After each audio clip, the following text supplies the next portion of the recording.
Hi, I'm Erik Hall, the digital sports editor at the St. Louis Post-Dispatch. I'm joined by Dale By, that was APSE president in 93, 94 while he was at the Kansas City Star. Thanks for joining me, Dale. Not a problem, Eric. How'd you get involved with APSE? Well, when APSE first started, I was working on a small daily paper in Iowa, and I wasn't even aware of APSE. And then I moved to Charlotte, and about 6 months after I went there as assistant sports editor, I became executive sports editor.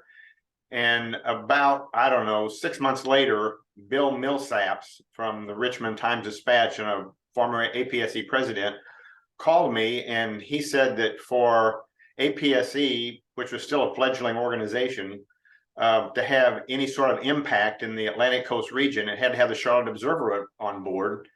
And he went through what APSE was all about and asked if I wanted to be the regional vice chairman.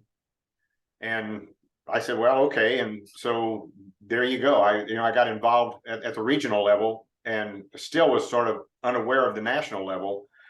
But Bill asked me to do a couple of things that showed what APSE's impact could have at the regional level. And I thought, wow, this could really do something good on the national level. And some of the things that, I thought it could improve the breadth and quality of sports journalism. And I thought, well, it also could, be a good thing for journalism ethics in sports departments, which were not all that great at the time. And one of my pet projects, even then, I was pretty young. In fact, I think that APSE said that I was the youngest sports editor of a paper of more than 175,000 in the country at that time. Wow. But one of the things I wanted to do was increase the number of women and people of color in sports departments.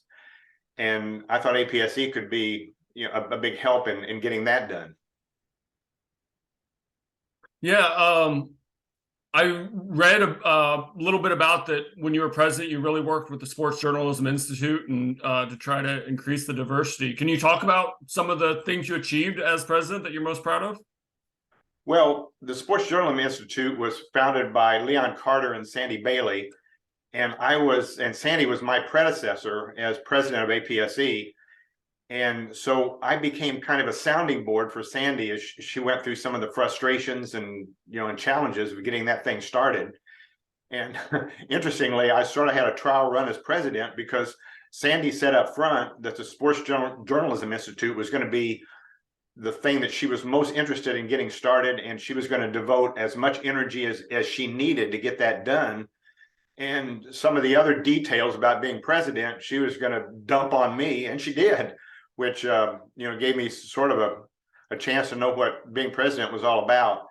But when I was president, I remember, like Sandy's Sports Journalism Institute and Jeff Wohler, who was president, a couple of years before I did, had a thing called the Future Committee, which, I worked with that too.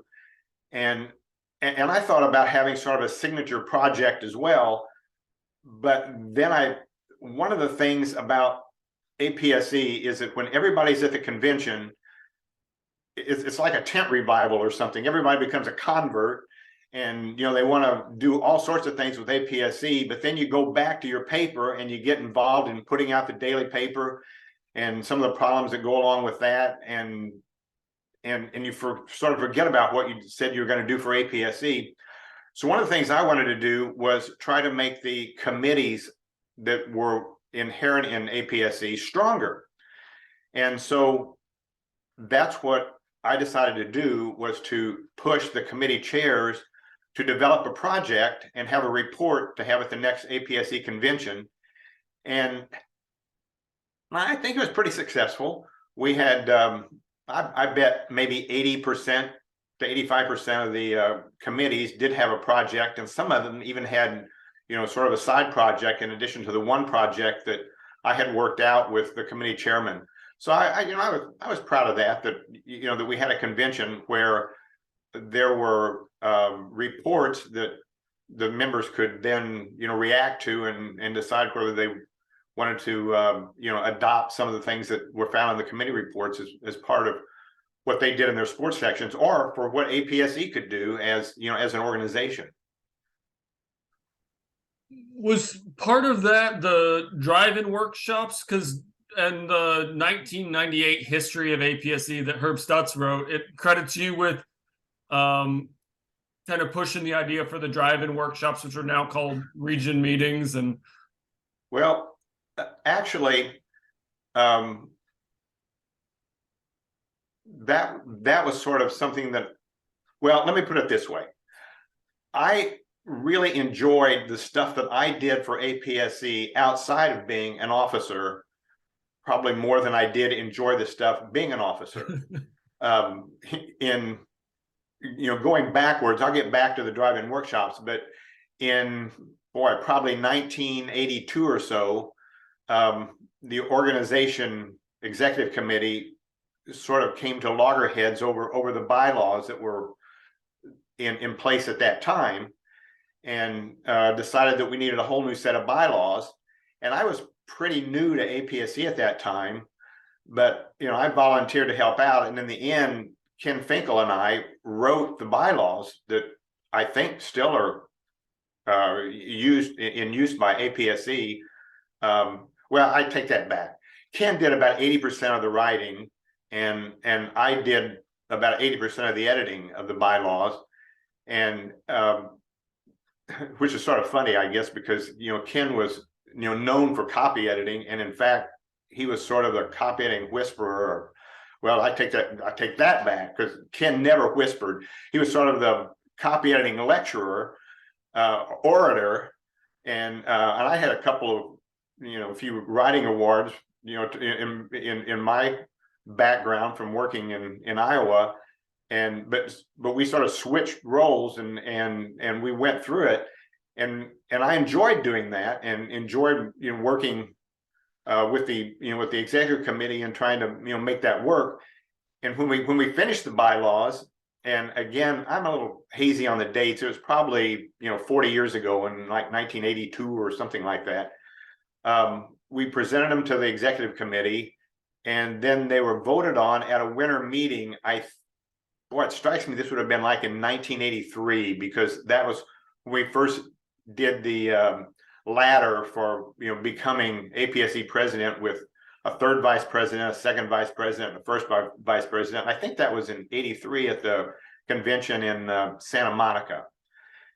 And one of the things in the old bylaws said that the executive committee had to agree on everything unanimously. And boy, what a dumb thing to have in bylaws. I mean, there's no way that the executive committee would ever agree on much unanimously. But Ken and I had decided that if we were going to have bylaws, then we were going to have to at least try to use the old bylaws as a jumping off point. And so we told the executive committee meeting that to adopt these bylaws, it had to be unanimous, or they weren't going to happen. And I remember when we were having the meeting, there was one section, I don't remember what it was, that was a sticking point for some people. And so while the meeting was going on, Ken had switched jobs at that point. He wasn't there. So I rewrote that section on the spot and presented it, and it was inserted in the bylaws, and they passed unanimously. And then probably the very next meeting, there was an amendment to the bylaws, and they started being changed. But I think the framework that Ken and I wrote, a long time ago, has been amended probably 20 times, but still the bylaws that are in place today. In fact, you asked before we started how to pronounce my name. Well, it's By, and people started making all sorts of puns about the bylaws, because I was always kind of a stickler about, this is what the bylaw says, and we gotta go with that. And if you don't like it, then amend them. And so that was sort of my first foray into being involved with APSE, and I enjoyed that, and I enjoyed working with the executive committee, and also in all the projects that APSE got involved in. I try to get involved in. The commissioners meeting in New York. I did that for 6 or 7 or 8 years, and arranged one with the NCAA, which was headquartered in Kansas City at that time, and that's where I was working. And the drive-in workshops, to get back to your original question, one of the things that APSE always struggled to do was to get involved with small papers, with the smaller papers, because many of them couldn't come to the to the national convention. And so we had this idea to, well, let's just sort of take APSE out where it's easier for papers less than 100,000 circulation in particular could come. And so we created the drive-in workshops, which was based on something that the National Press Photographers Association had done. And the first one, I believe, was in Nashville, and that was the first year after I had been president.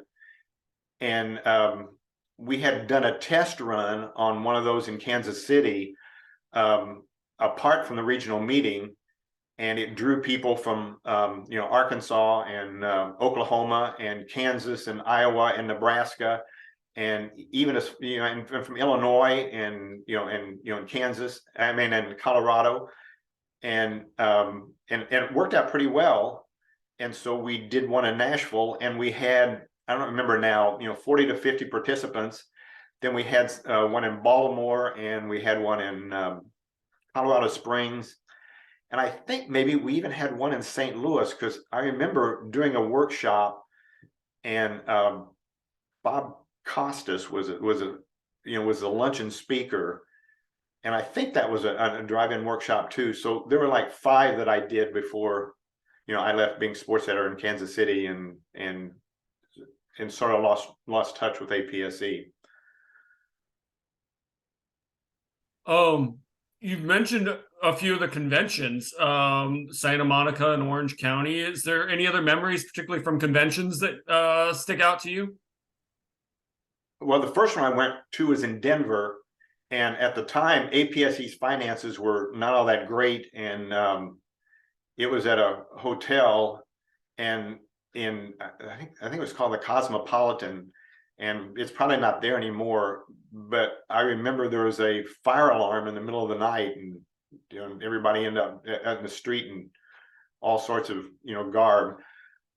But the convention Santa Monica was really a good convention, because Bill Dwyer had organized it, and it was based on the Olympics, which are going to be in Los Angeles the following year.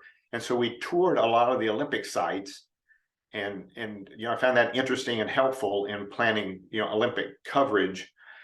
That also spawned, I think, the Olympic credentials work that APSE did with Mike Moran and the U.S. Olympic Committee. And I think that was important in making sure that there was fairness in application for credentials for coverage of the Olympics. I'm trying to think of other conventions that stick out in my head. I remember San Antonio, because there was we had a big turnout in Boston, and then there was a recession that hit newspapers, and we were really sort of nervous about how many people would show up in San Antonio, because budgets were being cut in newsrooms, and sure enough, there was a turnout, maybe 60% of how had many have been in Boston the year before. And it was still gratifying that despite the recession and budget cuts, that people thought that APSE was important enough that they came, and it was a good convention. That was a convention where I was elected. I think I was 3rd vice president then, and I'm a big fan of hot dogs, and they brought out all the food, and I think it was Jeff Wohler had arranged for, when my food came out, it would be a hot dog. and I was the only person in the place that had a hot dog, but it was pretty good. So, that worked out. But, most memories of APSE conventions are sort of like that story that, you needed to be there for it to be funny. And I'm not that good a raconteur, so I'm not sure I can, I can do any stem winders here, but No. but nonetheless, the convention was always, and the winter meetings too, were a good touch point for me because, professionally, APSE helped me because other sports editors understood my job better than other department heads in the newspaper where I worked. Sports is different in that you go into the night when you're putting out a morning newspaper with no idea what might happen, because you've got events going on, that night that are going to change how you put out a paper. In most other departments of the paper, when you go into the production of the paper at 5 o'clock in the afternoon or thereabouts, the stories are pretty well set and you know what's coming in. In sports, that's not exactly the truth. There's kind of a cliche that sports, especially Saturday nights, are just like elections 52 weeks of the year. And that's not exactly true, because later on I did some election work, and it's not sports is not quite as as chaotic as doing an election, but it's sort of like a mini election every night. And I don't think that other department heads in my paper completely understood that. So it was good to talk to other sports editors that understood some of the issues that you go into when you're trying to put out a sports section, especially for a morning paper. And then I also made a lot of good friends in APSE, and I still keep in touch with some of them, Steve Doyle and John Rawlings, Jeff Wohler, especially Paul Anger, and there were people who were good friends. Sandy Bailey, for example, was a good friend, and maybe we've lost touch a little bit. But if I were in New York and gave Sandy a call and we got together for lunch, we'd have a good time talking, and I like that about about APSE, and I like being able to if I needed something, I could pick up the phone and call people, and they would know who I was, and we had some background, and we could talk about things. So I like that. Yeah. It was good for me professionally and personally, and I hope that I helped the organization grow and flourish during the time that I was involved with it. So how did you become president of APSE? Well, the biggest thing about life is showing up, and I think that's what I did with APSE. I showed up. I got involved. I talked at meetings. I started out, when I got to Kansas City, there was not a regional meeting, and so I started one and started to declare that I was the regional chair. And then I got to the convention in Denver, I think it was, and found out there was another person who was regional chair, but he didn't mind that I declared myself regional chair, and we started a regional meeting in Kansas City. Fred Moen, I think, was the Fred Moen was the bureau chief in Kansas City, which was sort of the regional bureau for, I think, Nebraska, Kansas, Iowa, and Missouri. And he was willing to come to our regional meeting and listen to people gripe, and they're actually pretty gentle, and Fred was pretty receptive to listening to criticism about how AP could do better. And we had some workshops, and I kept doing regional meetings for a long time after that. And then I got involved with the bylaws, and I got involved with some other projects, and eventually I got nominated to be third vice president. And actually, I think I got nominated in Philadelphia, which would have been in 1984, I think. And Henry Freeman beat me in the election. He was the sports editor at USA Today. And then and that was fine. I still worked in APSE, and then I got nominated again whenever it was in the early 90s, and of all things, got elected and, kind of moved up. And I'd been, the contest started in probably about 40 years ago too. And I was not a proponent of the contest. I didn't mind the writing contest so much, but I thought that, section contests, were pretty unfair. I'm not sure how you can judge a paper by looking at other papers, particularly because papers have different, have different goals in what they're trying to do. I worked in Iowa, and the Des Moines Register was not a paper that excelled in design, but it was really, really important to the state of Iowa. And the sports section there, covered particularly, high school sports and the college sports in Iowa, with depth and, precision and it was interesting. But the section judging at the time was mostly a makeup contest. And I didn't think that was fair to papers, like the Des Moines Register, which I thought was a really good sports section, but had no chance of winning in the section judging contest because their makeup was, their design was a bit, old fashioned, I guess is the best way to put it. But it was a really good sports section.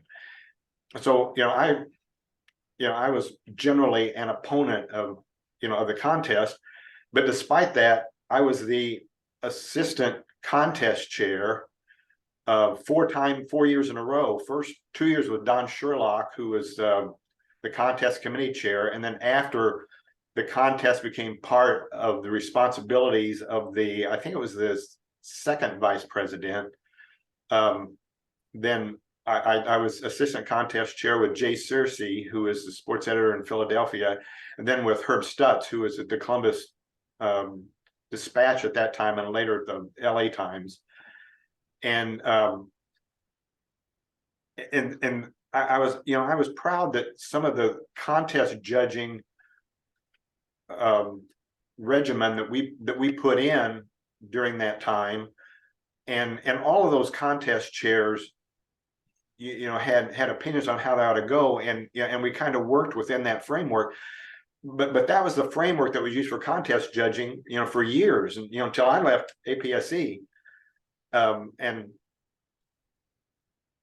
But I thought that the organization got so caught up in the contest that when we had executive committee meetings, we'd spend half the time or more talking about, contest rules and how to change it and how, it wasn't unfair. And, we needed to get, a different, a section design contest instead of just a, best sports section contest.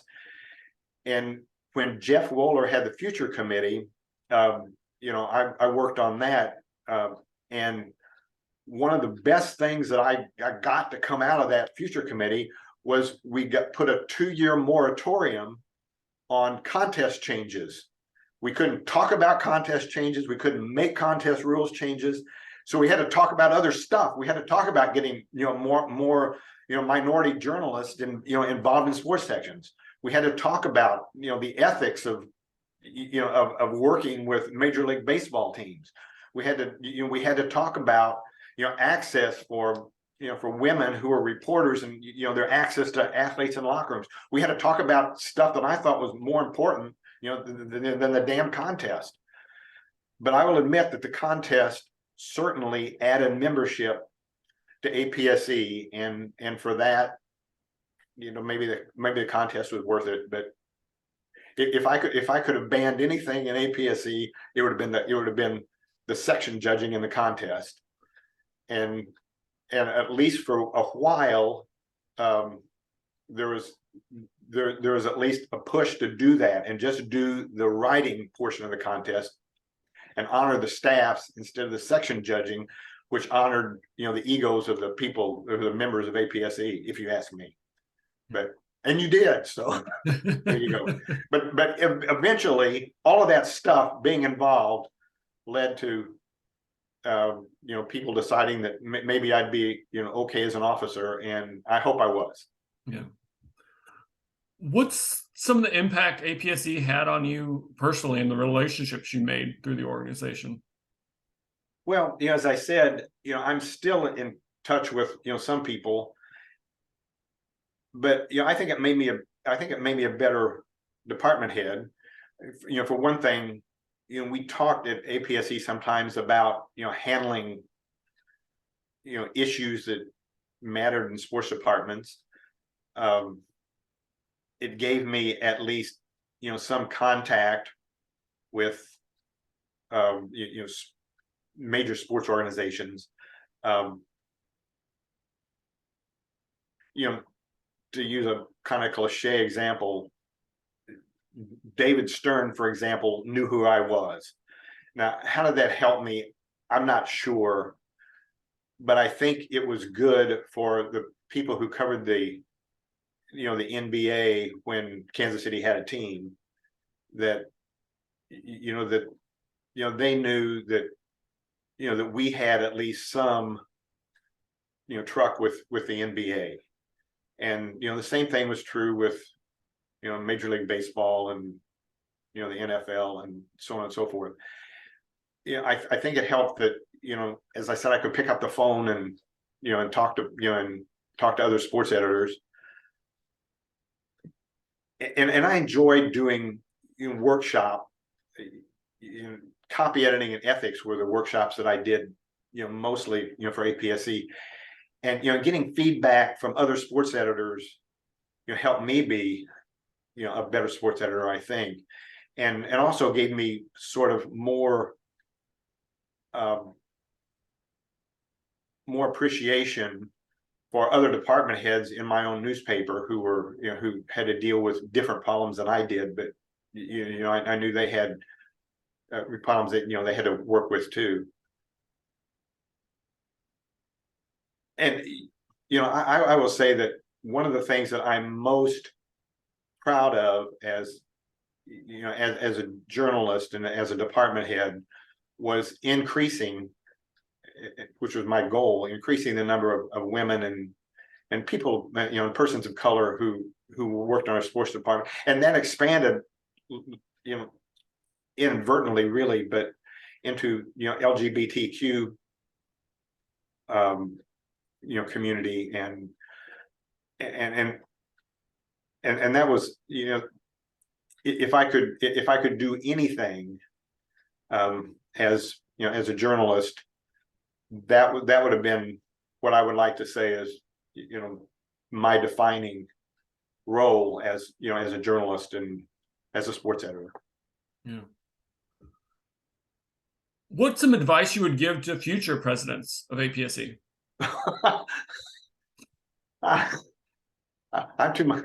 I think the newspapers, sports editors, that's passed me by.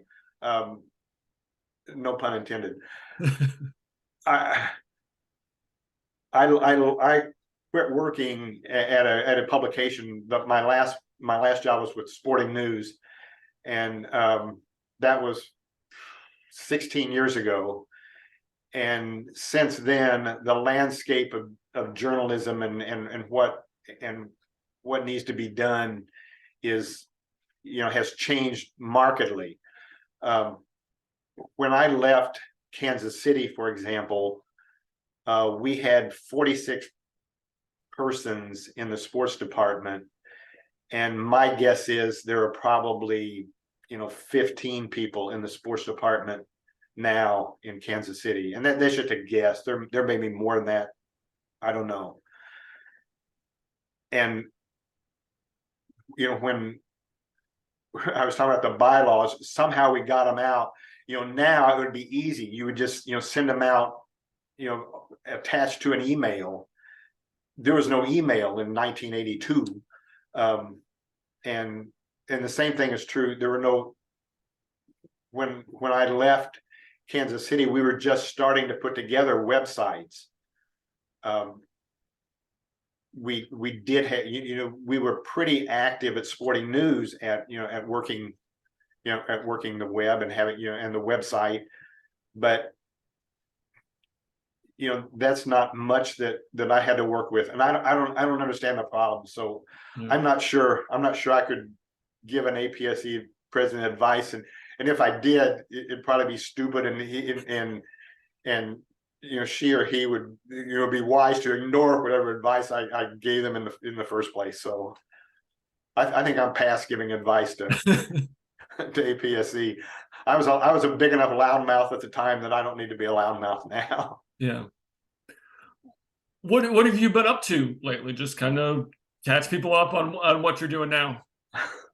Well, yeah, I'm retired. I have been for 16 years, and what I like to do most is spend time with my grandkids. And my wife and I are involved in a choral singing group, and I've acted in some musicals. I live on Bainbridge Island, Washington, and there's some community theater that I've acted in, and we're involved in a singing group, and I enjoy that. I read, watch television. Yeah.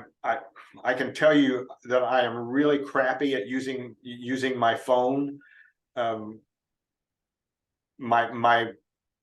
have a grandson who's about to be 16 years old, and he helps me out on using my phone because I'm terrible at it. We took him on a trip to New York to see musicals, by the way. Yeah. And one of the things that was new about going to New York after the pandemic is that all the tickets you got were on your phone. You didn't have paper tickets anymore. And I was terrified because these tickets were going to be on my phone, and I was sure that somehow I'd screw it up, and we'd get to the Music Man, and with Sutton Foster and Hugh Jackman, and I'd be fumbling around my phone and wouldn't be able to get in. But we pulled it off, and so I'm kind of a Luddite anymore. And when I first started working at,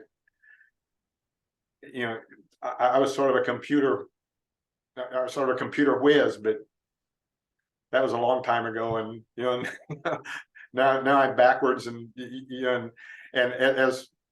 as my granddaughter, who's a freshman in college, says, okay, boomer. So that's me. Yeah. Boomer. I got to see Music Man in July. Wasn't that such an incredible show? Oh, it was terrific. Yeah. And I hope this happened at your show, because I believe this happened every night. But when Sutton Foster came out for the second act, and they're playing the entr'acte, and and Sutton Foster goes and makes a face and tells the conductor, knock that off, because people are applauding. I think that happened every show. Yeah. But for just a second, I thought, well, that's just our show that she's doing that for. But no, it doesn't work that way. It happened. It probably happened every time. Did it happen at your show? I don't remember that specifically, but that doesn't mean it didn't happen. So, well, I thought that Hugh Jackman got off to a slow start in playing Harold Hill. Yeah. And part of that was because every time he moved or smiled, everybody broke into applause. Well, how can you get into a rhythm when every time you open your mouth, you have to stop for a minute and get people to shut up so you can go on with the show. Oh yeah, it was terrific. It was a lot of fun. Well, is there anything else you want to add about APSE or any other memories? I don't think so. It was a fun time for me, and it was an educational time for me. And the memories of APSE are almost all good. And I wish the organization the best, and thanks for doing this. I remember the 25th convention. All the APSE presidents came and pontificated a little bit, and I guess that's a good thing. I don't know. Well, hopefully you can make it for the 50th convention this summer in Las Vegas. So, I've been to a convention in Las Vegas, and I doubt it. Well, thanks so much for your time, Dale. I really appreciate it. Thank you very much.